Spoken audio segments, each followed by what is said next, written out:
Trois invités avec nous pour décrypter les mouvements de la planète marché chaque soir. Frédéric Rollin est avec nous ce soir, conseiller en stratégie d'investissement de Pictet Asset Management. Bonsoir Frédéric. Bonsoir. Merci d'être là. Merci à Michel Martinez de nous accompagner également ce soir. Bonsoir Michel. Bonsoir. Vous êtes chef économiste Europe de Société Générale CIB et Nicolas Gottsman avec nous également en plateau. Bonsoir Nicolas. Bonsoir. Ravi de vous retrouver. Vous êtes responsable de la stratégie macroéconomique de la financière de la Cité.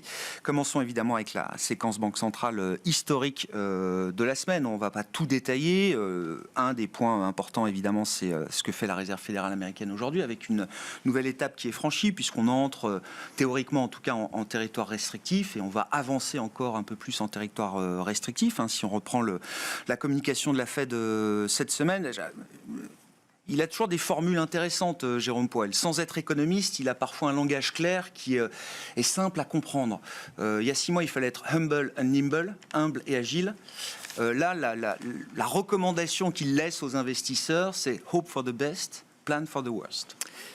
Oui, en fait, je pense que, comme vous le dites, effectivement, je pense qu'il a été très clair. Je pense qu'il y a vraiment un enjeu de communication aussi sur ce qui a été fait. Donc, l'idée là maintenant, on était à un niveau qui était censé être le niveau neutre sur les taux d'intérêt. Donc là, maintenant, on est monté à 75 BP au-dessus et on prévient qu'on va encore monter les taux à la fin de l'année à peu près à 4,4% et éventuellement l'année prochaine jusqu'à 4,6%.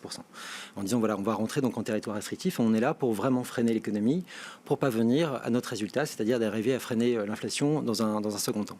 Je pense que la grande problématique qu'on a avec l'économie américaine depuis le début de l'année, c'est qu'on a une sous-estimation de la force de l'économie américaine qui était déjà vue comme étant effectivement très forte déjà dès la fin de l'année 2021, mais finalement sa résistance au cours de l'année 2022 est encore plus forte que ce qu'on pouvait imaginer.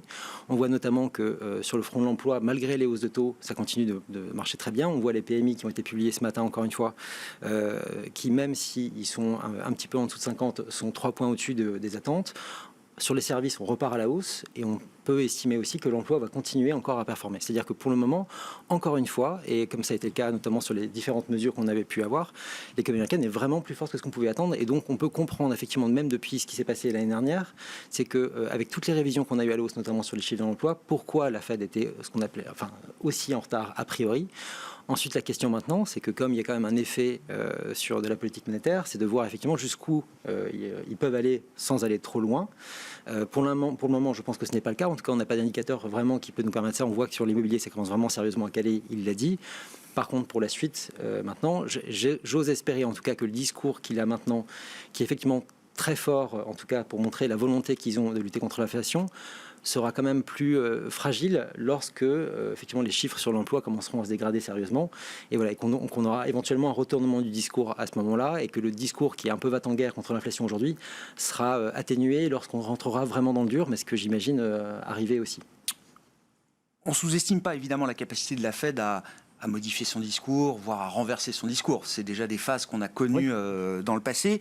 Comment ça peut se passer? Qu'est-ce qui peut caractériser ce que tout le monde attend et ce concept de pivot de la Réserve fédérale américaine, selon vous alors, déjà, évidemment, le premier point, c'est l'inflation. Là, pour le moment, en fait, étant donné justement la force de l'économie américaine, pour le moment, c'est pas quelque chose qu'on attend véritablement. En fait, tout ce qu'on avait développé l'année dernière sur l'histoire de l'inflation transitoire, qui était d'ailleurs une réalité quand même, a été remplacé au fur et à mesure des mois, on va dire depuis un an, par la force de la demande intérieure américaine. Aujourd'hui, cette force de la demande intérieure explique la majorité de l'inflation qu'on peut voir aux États-Unis.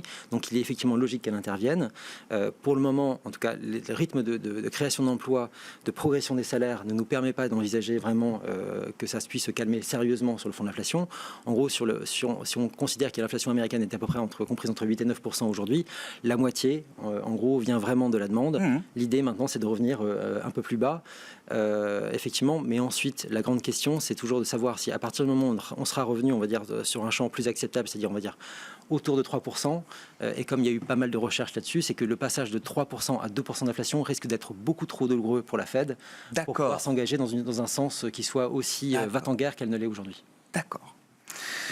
Comment vous comprenez alors, la communication de la Fed? Et est-ce que le marché est en phase avec le schéma higher for longer? Alors déjà, est-ce que le marché chez Pictet, est-ce que vous êtes en phase avec l'idée à peu près du taux terminal qui a été réévalué en permanence, entre 4,5 et 5, pour dire les choses simplement. Et puis, l'autre phase, c'est que pour l'instant, c'est la course de vitesse. Il faut front-loader, vite accumuler, délivrer les hausses de taux pour arriver au taux terminal. Et puis ensuite, il y a la phase où il faut tenir.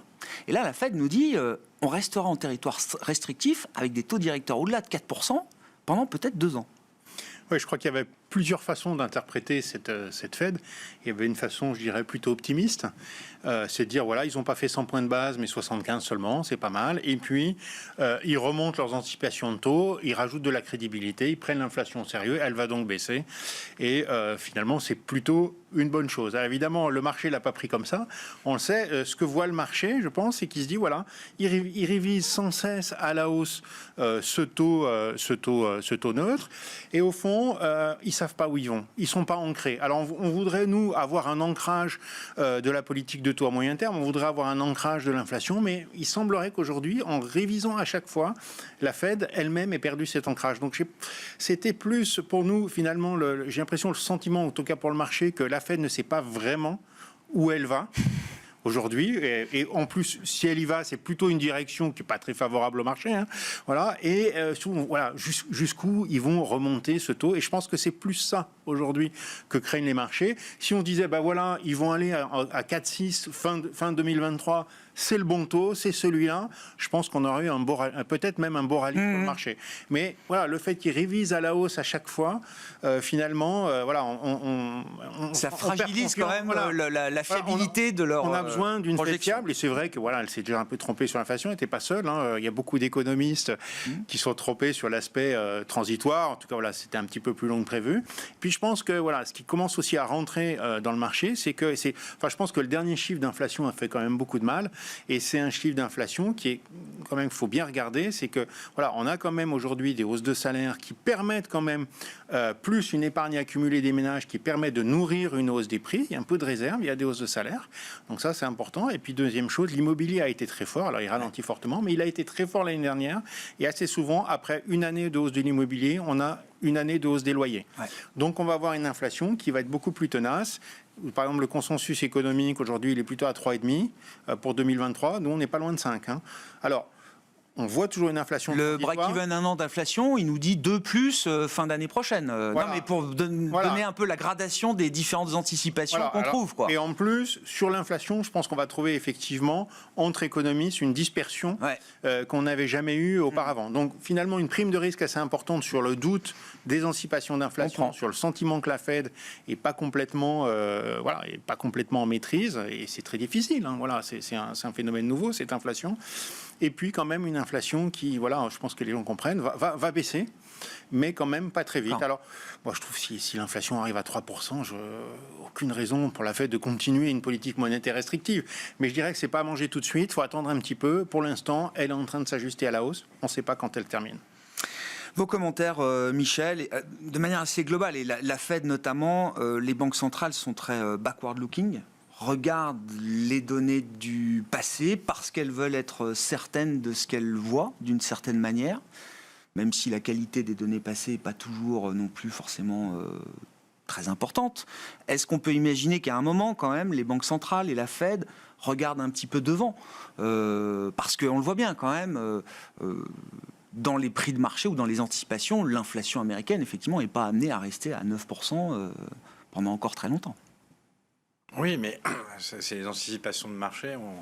On le voit comme avec les taux nominaux. Il suffit de peu de choses pour que ça change complètement de niveau. Donc aujourd'hui, ces anticipations de marché, je pense qu'elles reposent sur l'idée qu'à un certain horizon, un peu plus d'1 an, les banques centrales auront fait ce qu'il faut pour que l'inflation revienne. Mais ça ne nous dit pas exactement quel est le niveau qu'il faut qu'on fasse. Par quel chemin on passe pour en arriver là. Et on n'y voit pas plus clair là après 1 an de hausse de taux, enfin un peu moins. Non, mais en fait, il y a une vraie difficulté, c'est d'estimer quel est le degré nécessaire de durcissement, de restriction de la politique monétaire. Après, il y a une photo qui, moi, me semble très clairement exprimée par la Fed, et je les félicite, qui est de dire, quand on prend la photo dans les dernières figures, là où à un moment où on a toutes les données possibles, on va dire fin juin 2022, c'est une photo qui décrit l'économie américaine, ça a été dit, avec un fort excès de demande sur l'offre. Et c'est valable sur tous les segments de l'économie, sur les marchés des biens, des services, sur le marché du travail. Et ça se traduit par toutes sortes d'enquêtes qui montrent beaucoup de tensions. Ça se traduit par une demande, une croissance, malgré l'inflation. Alors on dit, l'inflation, elle est à 8, à 10, et la consommation, elle continue. Mais oui, il y a un excès de demande, parce qu'il y a une dynamique sous-jacente qui est forte. Et ça se traduit aussi, bien sûr, dans les prix, avec une inflation domestique aux États-Unis à plus de 6%. En zone euro, on est à 5%. Et ça, je pense qu'il y a quand même beaucoup d'éléments qui vont dans ce sens-là. Un fort excès de demande sur l'offre. Et donc après, bon, il faut quantifier cet excès de demande sur l'offre. Et puis après, ça pour la Banque centrale, parce qu'elle est seule à vouloir réduire cet écart, savoir quel niveau de restriction. Et alors, ça a été rappelé, en fait, on a l'impression que la Banque centrale marche de façon un peu aveugle et découvre en marchant. Je pense qu'il y a des raisons à ça, parce que on sort d'une longue période de 10, 15, presque 20 ans où on a eu de la désinflation, on ne savait pas trop d'où elle venait. Et là, on a de l'inflation, on ne sait pas trop d'où elle vient. Il y a des raisons que j'ai évoquées, mais les rapports, les multiplicateurs, les effets quantitatifs ne sont pas bien contrôlés. Je veux juste rappeler une chose, c'est qu'il y a une période qui était avant les crises, la grande crise financière, la crise de la dette. Toutes les équipes d'économistes et les banques centrales utilisaient des outils qu'on appelait les règles de Taylor, qui marchait très bien à l'époque, on pouvait à quelques mois prévoir ce qu'allait faire la Banque centrale, parce que les économistes, les marchés et la Banque centrale avaient les mêmes outils. Mais aujourd'hui, si vous les ranimez, ils vous disent que la Fed doit remonter ses taux à plus de 6% et la BCE à plus de 5%. Les mêmes outils. Heureusement qu'on ne les utilise plus. Mais qui vous dit qu'ils ne seront pas utilisés? Moi, honnêtement, je ne mettrais pas du tout ma main à couper là-dessus. Donc pour moi le risque il est vraiment un endurcissement très prononcé. Encore une fois, à partir du principe où on reconnaît que la Banque centrale, son mandat principal, c'est de faire tomber l'inflation à 2 et pas à 3, à 2. Et 3, c'est pas bon, c'est 2 l'objectif. Si on fait ça, non mais je parle de ce principe. Nicolas, ensuite, mais il faut concevoir qu'elles ont retrouvé ce logiciel. On peut toujours en douter, mais elles nous disent, on fera tout pour que moi je les écoute aussi et c'est ce que je comprends, Michel. Mais je suis d'accord. Moi, ce que je dis, c'est que si les lois sous Trichet, comment il s'appelait, Greenspan, ça s'appliquait donc 2%, et puis ils y arrivaient. Il faudrait des taux d'intérêt à plus de 6% aux États-Unis aujourd'hui, et avec les mêmes outils, à plus de 5% en zone euro. C'est la seule chose que je dis. Est-ce que c'est des règles qui sont consistantes avec le monde tel qu'il fonctionne aujourd'hui? C'est pas ce qui est en train de se passer. C'est juste dit. Et ça pour montrer effectivement. Ça explique peut-être que à mesure que ces outils sont réanimés, on voit des hausses de taux de 75 points de base de toutes les banques centrales et une révision à la hausse des taux terminaux. Et ce que je dis, c'est qu'on n'est pas probablement au maximum où on peut aller. Je sais que ça vous fait pas plaisir. Non, j'entends bien. Je dis simplement que et tout ça vient. Encore une fois, ça part de. Je vais essayer d'être court sur ce sujet, mais c'est l'idée que l'inflation va ralentir, mais l'inflation sous-jacente reste très forte. Et le déterminant principal de l'inflation sous-jacente, ça reste les salaires. Et les salaires, aux États-Unis, ils sont à 6%. En zone euro, ils sont à 4,5%. Mais on est très très loin de progression salariale qui est compatible avec 2%, très très loin, dans les deux cas. Donc vous êtes banque centrale, soit il y a si tant est que la dynamique des salaires soit très durable, peut-être qu'il y a un rattrapage qui à un moment butera aussi peut-être sur une réalité économique. Peut-être, mais en général c'est des processus qui sont pas très volatiles. Je comprends. Il y a de l'inertie, c'est embarqué. Il y a beaucoup d'inertie. Ça veut dire que vous allez rester avec ces niveaux d'inflation pendant longtemps, au moins 18 mois, 2 ans. Voilà. Et Nicolas, sans faire le débat théorique sur la règle de Taylor, mais est-ce que c'est ce que vous, même si ça fait pas plaisir, est-ce que il faut concevoir qu'aujourd'hui ce genre de logiciel, de fonction de réaction, a retrouvé sa place chez les banques centrales? Je ne pense pas que ce soit le cas aux États-Unis, en fait. Mais En fait, l'idée, c'est que la Banque centrale européenne et la Réserve fédérale des États-Unis ont tous les deux enclenché leur revue de politique monétaire. Donc, c'était en 2020 aux États-Unis, en 2021 pour la zone euro. Ce qui est intéressant, c'est que les deux ont dit qu'ils feront une nouvelle revue dans 5 ans. Donc les États-Unis, c'est 2025. Aujourd'hui, effectivement, il y a un problème de crédibilité de la Fed. Elle le sait très bien publiquement, politiquement, c'est compliqué pour eux. Et donc, il est pour eux, effectivement, comme vous le dites, je pense hors de question de parler de 3% aujourd'hui, alors qu'elle s'est engagée à avoir une inflation à 2%. Ça semble parfaitement cohérent. Par contre, quand je regarde les débats, on va dire universitaires, ou des gens qui sont proches de la Fed, cette question du 3%, elle existe au sein de la Fed depuis pas mal de temps également, avec que ce soit d'ailleurs une cible à 3% ou alors d'autres moyens, et que je pense effectivement que si jamais on a un déclin lent de l'inflation et qu'on se retrouve en 2024-2025 avec une inflation qui soit autour de 3%, on cherchera peut-être pas à ce moment-là à faire la dernière marche qui nous ramène à 2. Et voilà, il y a eu un grand rapport qui a été sorti il y a 15 jours, justement, qui montrait justement le niveau de dégâts que peut faire éventuellement un ralentissement de l'économie si on a une inflation à 3% et de venir chercher les 2%, ce que ça peut faire comme dégâts sur sur l'emploi. Est-ce que ça vaut vraiment le coup d'aller en gros écraser l'emploi et de mettre des gens au chômage pour avoir un passage d'inflation de 3 à 2%? Je ne suis pas sûr que ce soit une bonne idée et je ne pense pas que ce soit aussi leur idée. Et en plus, dans les configurations qu'on a eues depuis 20 ans, on va dire le cible de 2% est permis d'atteindre le plein potentiel des économies aussi bien aux États-Unis, mais surtout évidemment en Europe, et que si on avait justement des économies qui se poussaient un peu plus au-delà de leurs limites, nous permettrait d'avoir des résultats qui seraient sans doute, à mon avis, meilleurs. Mais ça, on peut pas le dire. Quand on est à la recherche de sa crédibilité perdue, on peut pas changer l'objectif en cours de route. Ils ont changé les règles il y a 2 ans. Ils vont pas dire au cours de route, on va changer tout au milieu. Ça, c'est pas sérieux. Si on avance, alors on parlera de la BCE et de l'Europe spécifiquement, mais dans les faits marquants de la semaine, il y a quand même l'intervention des autorités japonaises à travers le ministère des Finances sur le yen, pour la première fois depuis 1998. D'ailleurs, ça nous ramène toujours à la Fed et aux effets de bord que génère le durcissement intense, rapide de la politique monétaire américaine, que tout le monde ne peut pas suivre. Il y a un débat qui monte d'ailleurs sur l'idée de combien du durcissement monétaire qu'on observe là à travers cette semaine dans le reste du monde est directement lié peut-être au rythme et au chemin qui est imposé par la Réserve fédérale américaine.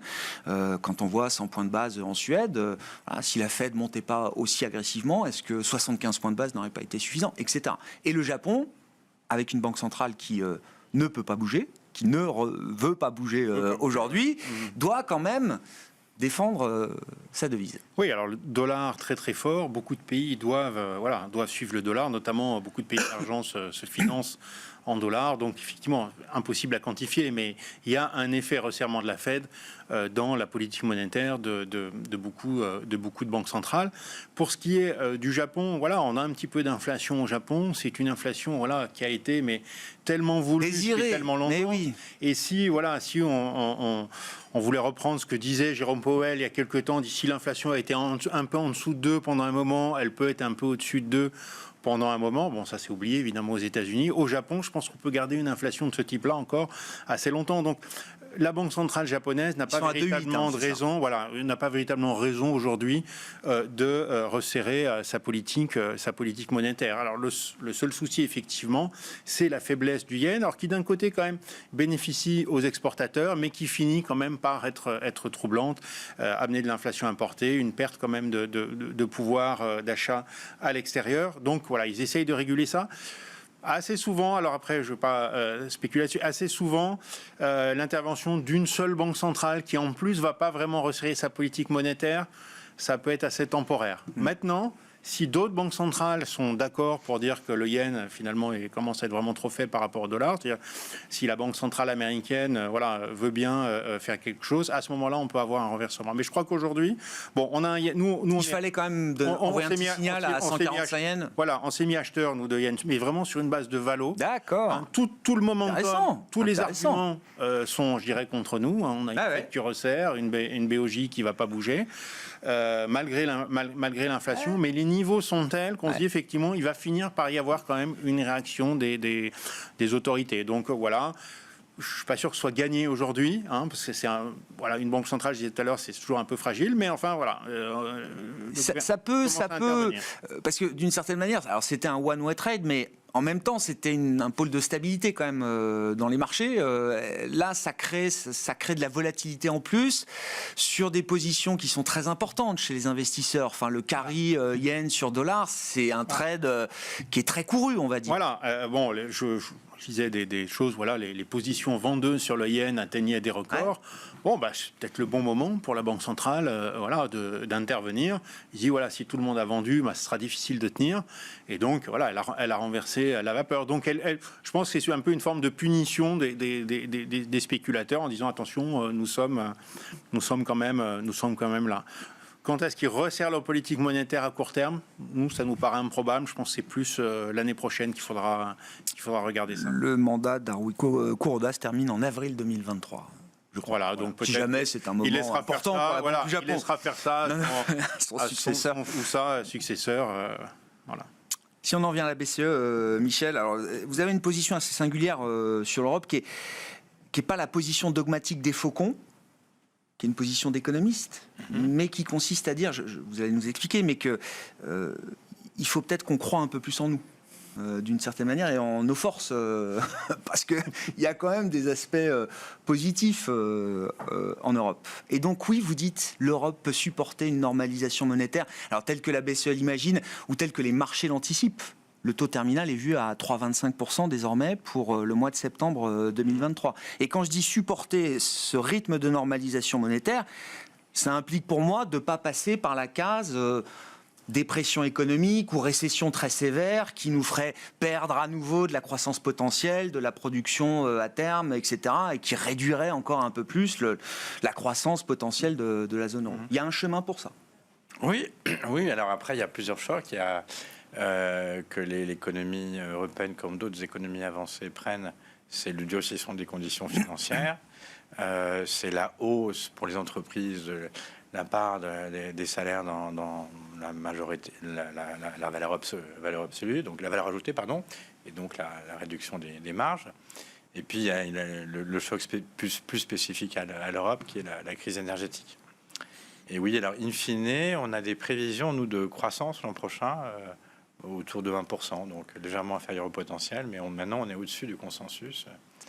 Et c'est vrai qu'il y a plusieurs économistes maintenant qui prévoient une récession, voire même une récession marquée. Donc c'est vrai qu'on se distingue sur le sujet.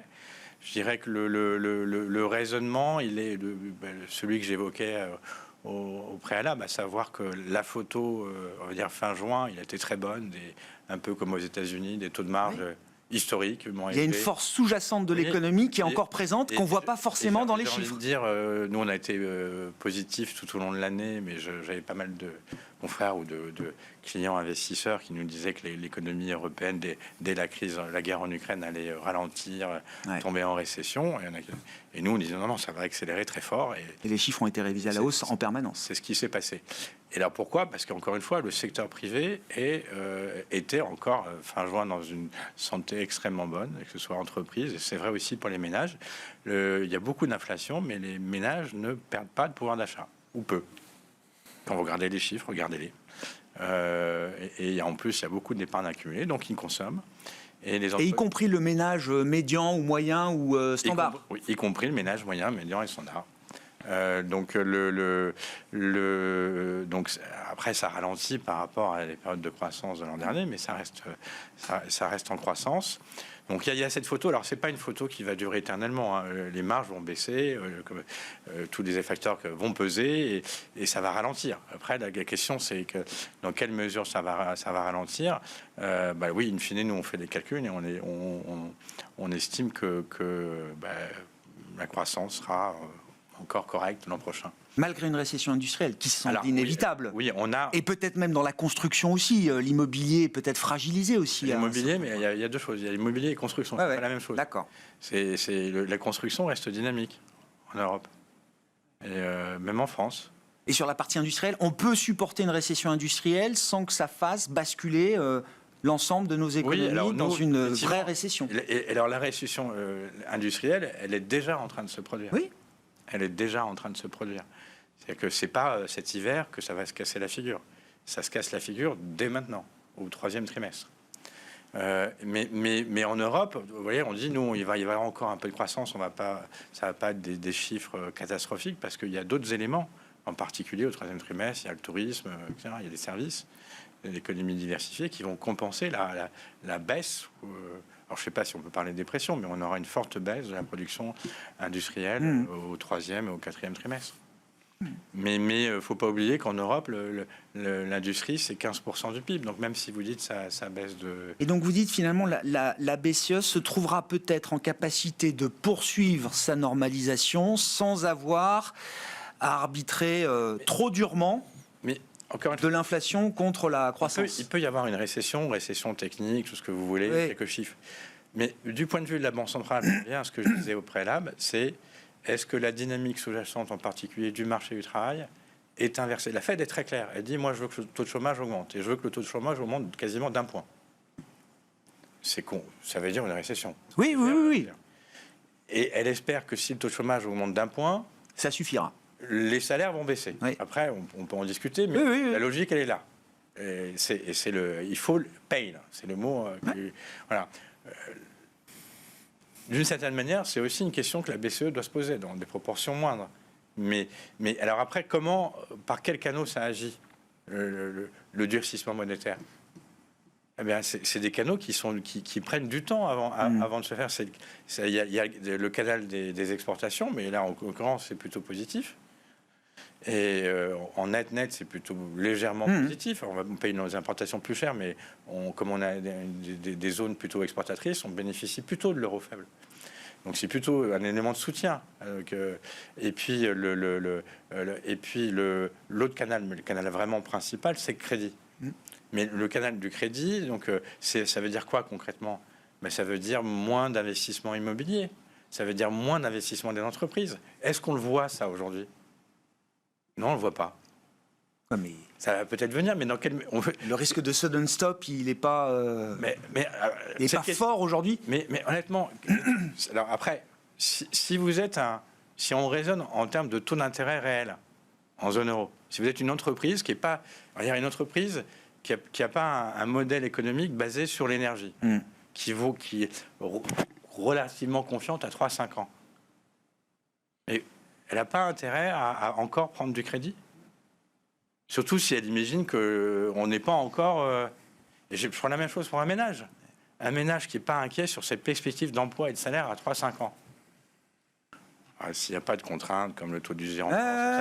j'entends. Mais c'est encore un bon moment pour lui. S'il anticipe que les taux d'intérêt vont monter pendant 3 ans. Ça crée un phénomène d'anticipation. Il y a ce phénomène. Et qu'on voit sur le marché du crédit obligataire et sur le marché du crédit bancaire. Donc, j'en reviens toujours à la question, c'est que quand les banques centrales sont en train de normaliser, pendant toute la période où il y a la hausse des taux, on n'est pas stabilisé. Eh bien, il y a probablement un ralentissement de l'investissement, mais un sudden stop, j'ai pas souvenir qu'il y en ait eu. J'entends. Nicolas, 3,25%, le taux terminal de la Banque Centrale Européenne vu par les marchés, alors ongoing évidemment, mais c'est choquant déjà. Moi, je trouve. En fait, Je sais. voilà. Mais en fait, je pense qu'il y a un point qui me semble, qui n'est pas trop discuté, que je trouve quand même assez important, c'est que si je prends aujourd'hui le PIB français, alors qui est censé mesurer, on va dire, notre économie, en fait, je constate que le déflateur du PIB, c'est-à-dire donc la mesure d'inflation qui est intégrée au PIB, en France, au Q2 2022, elle est de 1,6%. Donc on a une inflation de 1,6%. Aux États-Unis, comparativement, par exemple, on est à 7%, en Allemagne, on est à 6%, et en France, on est à 1,6%. Et en zone euro, on est à 4%. Donc on a apparemment une évaluation. Ouais, la France étant peut-être un pays extrêmement bien protégé contre l'inflation par rapport à d'autres. Alors c'est ça. Est-ce qu'il reflète autant la moyenne que d'habitude de ce point de vue-là? Non, mais en fait, ce qui se passe, c'est que tout simplement dans le PIB, comme partout, en fait, on enlève les prix de l'inflation, de l'inflation importée. C'est le cas en zone euro, c'est le cas pour la France, c'est le cas pour les États-Unis. Donc là, on voit la différentielle entre la France et les États-Unis. Les États-Unis, il y a une demande intérieure très forte et du coup, voilà. Et donc vous avez un PIB aujourd'hui, en tout cas, qui est un petit peu faussé parce que justement, vous ne prenez pas en compte l'inflation importée, alors que évidemment, les importations sont importantes. Et donc, vous avez une autre mesure qui est le revenu intérieur brut. Et d'ailleurs, l'INSEE a fait une note là-dessus justement pour expliquer justement qu'en fait, il fallait prendre aussi cette mesure-là en compte, qui va plutôt mesurer, on va dire, plus ou moins le pouvoir d'achat des gens. Et là, si vous regardez cette mesure-là, c'est-à-dire que si vous appliquez un déflateur, donc une inflation qui correspond à ce que vivent véritablement les gens en France, en fait, on est en récession depuis le Q3 2021 en France. Vous êtes également à un niveau aujourd'hui au sein de la zone euro qui est inférieur à celui de la fin de l'année dernière. Donc, de ce point de vue-là, en fait, on serait déjà en récession depuis le début de cette année. Et donc, quand vous regardez ça, vous vous dites que peut-être que ça vaut le coup d'être un petit peu plus mesuré sur ce qui est en train de se passer en zone euro, parce que vous voyez que, en gros, le pouvoir d'achat des gens est largement déjà impacté et touché assez fortement. Ensuite, si vous regardez le PIB de la zone euro pour le Q2, enfin depuis le début de l'année, vous voyez que vous avez une contribution, en tout cas sur le PIB nominal, une contribution tout à fait exceptionnelle des inventaires. Qu'est-ce qui s'est passé? Simplement, en fait, on a acheté du gaz, on a acheté du gaz, et donc vous avez des inventaires qui sont à un niveau très élevé, ça représente 1,8% du PIB. Vous savez que ça aussi, donc vous avez un inventaire. Oui, il y aura un contre-coup. Il y aura un contrebalancement. Donc vous savez déjà, en gros, votre pouvoir d'achat est déjà impacté, que votre PIB nominal est peut-être un petit peu surévalué par rapport à ce qui devrait être à cause des inventaires. Vous êtes déjà en situation de fragilité.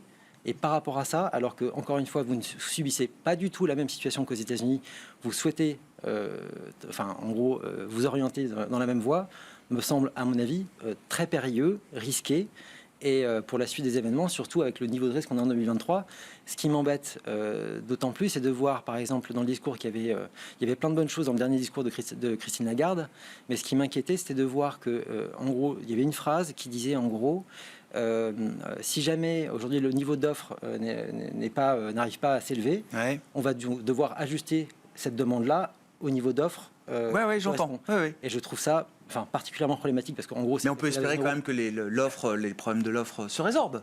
Justement, on peut. Oui, j'entends bien. Et en gros, en fait, alors que j'ai vaguement l'impression que ce qui se passe aux États-Unis, c'est quand même d'essayer aussi de soutenir, depuis le début de cette crise, de soutenir justement suffisamment la demande pour que l'offre soit incitée, elle, à rattraper le niveau de la demande. Je pense qu'il y a quand même aussi cette volonté-là. Et c'est ce qui s'est passé sur les 10 dernières années aux États-Unis. Malheureusement, en Europe, on a cette habitude de vouloir, en gros, à essayer de matraquer la demande, et ce qui fait qu'on a toujours une offre qui va se réduire au fur et à mesure des années, et ce qui nous donne des taux de croissance qui sont quand même largement inférieurs à ceux aux États-Unis depuis une vingtaine d'années. Bon, pour avancer dans le débat, et je vous passe la parole, Frédéric, en tant qu'investisseur, comment vous tranchez le cas des actions européennes, puisqu'on reste quand même dans cette idée où l'Europe est peut-être fragilisée aujourd'hui. Les prix de marché et les valorisations de marché reflètent cette situation peut-être pleinement d'ailleurs. Nous, on est plutôt prudents depuis un moment, donc plutôt vendeurs. Je pense qu'il y a... Maintenant, ça mérite un petit peu plus réflexion quand même, puisque il y a beaucoup de pessimisme aujourd'hui qui est entré dans le marché. Je pense que la plupart des stratégistes aujourd'hui sont vendeurs. Vous regardez même aux États-Unis, on demande aux ménages, il y a une enquête auprès des ménages, l'association plutôt des investisseurs individuels américains. On atteint des niveaux de pessimisme absolument extrêmes. Les niveaux de valorisation aujourd'hui sont vraiment quasi au plancher, avec dépendant des mesures 10, 11 de PE sur les actions européennes. C'est quand même hyper intéressant. Et puis c'est vrai, je rejoins un peu ce qui a été dit. Au fond, les taux, ils ont monté, mais voilà, on emprunte un peu au-dessus de 2 quand on est un État en moyenne en Europe, autour de 4% quand on est une entreprise. On a une inflation qui est très supérieure, et même si l'inflation atterrit, on aura quand même des taux réels finalement qui ne sont pas si élevés que ça, au fond. Donc, on a un environnement qui est pas si mauvais que ça pour revenir sur les marchés. Alors pourquoi on le fait pas? Donc on bouge pas. Donc on pressent bien quand même que ça viendra, mais pourquoi pas maintenant? Mais parce que aujourd'hui il n'y a pas de catalyste, il n'y a pas. Il manque le momentum, les flux. Enfin c'est ça, c'est des aspects un peu techniques de marché qui vous manquent. Il faut une bonne nouvelle. Aujourd'hui on a une dérive des banques centrales, hein, qui sont là en train de chaque fois remonter un petit peu. On en parlait tout à l'heure, les anticipations. On a une économie, elle va peut-être entrer en récession, elle va peut-être pas rentrer en récession, mais en tout cas elle ralentit. Et on a toujours des attentes de profit en plus qui sont quand même, on se demande, voilà, des marges qui sont attendues très élevées alors qu'il y a pas mal de pression. Alors après, ça peut se discuter puisque les entreprises, s'il y a de l'inflation, c'est bien que les entreprises arrivent à répercuter certains coûts sur les ménages. Donc, je sais pas, il faut peut-être attendre que, voilà, le prochain chiffre d'inflation aux États-Unis, hein, on aimerait bien quand même que l'inflation sous-jacente rebaisse. Hein. Si on a un deuxième mois d'inflation sous-jacente qui monte aux États-Unis, l'équipe temporaire, elle va commencer à trembloter un peu. Et là, ça peut être un peu plus mauvais. Donc voilà, peut-être un bon chiffre d'inflation, ou alors vraiment, voilà. Comme Saint-Thomas, quoi. Non, mais enfin, on veut voir. On a besoin quand même à un moment donné. Quand on est dans le brouillard, c'est on comme le dollar. non, Le dollar est extraordinairement cher. Ouais. Hein, on peut assez raisonnablement penser que si on le vend aujourd'hui, dans 2 ans, on aura gagné. Mais enfin, 2 ans, c'est long. Et les banques centrales, la Banque centrale américaine resserre ses taux. Il y a moins de dollars, il faut en acheter, le dollar monte. On ne voit pas ça changer à court terme. Donc, peut-être c'est encore un peu trop tôt. On aura de meilleures opportunités. Donc, nous, on reste vendeurs. Même s'il faut avouer, être vendeur quand... beaucoup d'investisseurs sont vendeurs et que les valos sont aussi basses. Oui, c'est aussi un risque. C'est aussi un risque. On en discute. Voilà. Ouais. C'est évidemment aussi un risque. Alors, revendre maintenant plus, alors vraiment pas pour le coup. Oui, c'est ça. Ouais. Pas besoin de renforcer si on est déjà vendeur du marché action européen. Pour avancer là aussi, un mot quand même de l'expérience britannique avec alors le marché réagit évidemment très très mal aux annonces de la nouvelle stratégie budgétaire du gouvernement de Liz Truss qui défait certaines des hausses d'impôts qui avaient été mises en place par Boris Johnson. Bon, bref, c'est le grand all-in pour la croissance. On baisse au maximum la fiscalité qui est déjà pas très élevée aux États-Unis. On essaye de déréguler encore un peu plus. On enlève les plafonds sur les bonus de banquiers. On baisse le taux marginal d'imposition, etc. Puis en même temps, on met beaucoup de soutien à court terme sur la facture énergétique des ménages et des entreprises. Tout ça doit se financer par les marchés. Donc les marchés ont un peu de mal à encaisser le coup aujourd'hui. Est-ce que c'est quand même une expérience qu'il faut avoir en tête pour d'autres pays? Est-ce qu'on arrive là aux limites de nos marges de manœuvre budgétaires dans un contexte d'orthodoxie retrouvée de la part des banques centrales, Michel? Pour l'instant, c'est quand même un cas à part, un peu. Je doute que ce soit suivi. C'est un laboratoire, quoi. Je doute que ce soit que cette politique de baisser la fiscalité de façon massive, elle avait déjà été d'ailleurs testé par Trump avant, avec des résultats positifs, mais pas exceptionnels aux États-Unis.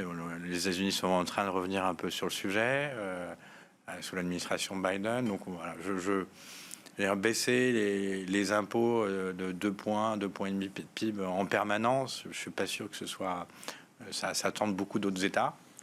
Après, pour dire un mot sur la situation du Royaume-Uni, parce qu'il y a quand même plusieurs chocs. Il y a le choc énergétique comme nous, mais on oublie peut-être qu'il y a eu le Brexit. Le Brexit, c'est sur le temps long et que plus le temps passe et plus l'impact augmente. Les effets sont forts. Mais oui, l'impact augmente. Et là, en fait, la vraie question pour le Royaume-Uni, c'est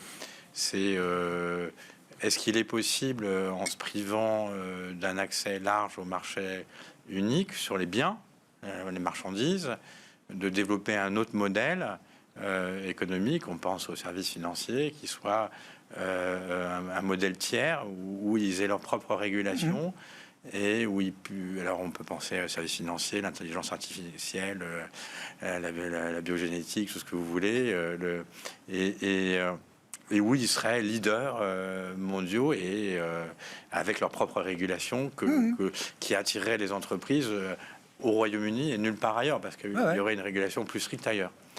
C'est ça, et pour l'instant, sinon, en fait, ça reste une petite économie proche de l'Europe, et donc très dépendante de l'Europe. Et voilà, c'est ça qui pourrait changer, mais on ne voit pas se dessiner ces changements pour l'instant. Bon, le marché reste très prudent vis-à-vis du cas et de la stratégie britannique. Pour l'Europe, où est-ce que vous voyez les marges, les limites, en matière de marge de manœuvre budgétaire? Parce que ça file vite quand même. Mais en fait, même si la stratégie effectivement peut paraître un peu curieuse, ce qui est fait au Royaume-Uni, d'essayer de transformer ça en Singapour, en Europe, je pense que ça va venir sans doute en Europe également. On va voir comment se passe l'hiver, mais sans doute qu'on va quand même avoir un impact effectivement sur le niveau de chômage. Et à partir du moment où on va avoir justement des effets plus tangibles sur l'économie de la situation actuelle, il est probable que les gouvernements vont commencer à réagir. Et je me demande si effectivement on n'est pas parti dans quelque chose, une période un peu nouvelle, avec des gouvernements qui vont être sans doute plus tentés dans les années à venir de soutenir encore davantage leur économie de ce côté-là. Et là, par contre, effectivement, ça fait un peu penser à ce qui s'est passé dans les années 70, avec un espèce de fuite en avant de ce côté-là.